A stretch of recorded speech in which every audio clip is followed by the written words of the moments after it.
Lakers. Nakakaba mga kabarangay Lakers.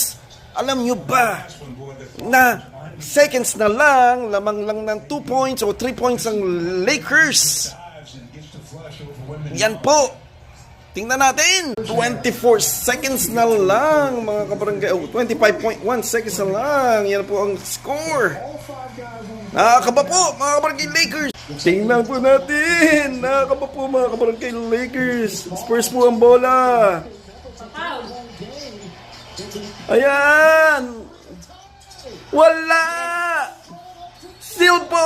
Foul passes. Yes. Ayan na po mga kabarangay Lakers. Sinut ni Lebron. So 5-point lead. Ayan. Seconds na lang mga kabarangay Lakers. Panalo po ang Lakers. Yes po. Wala po. Yan po. Thank you po. Panalo tayo mga. Yan pong panalo na.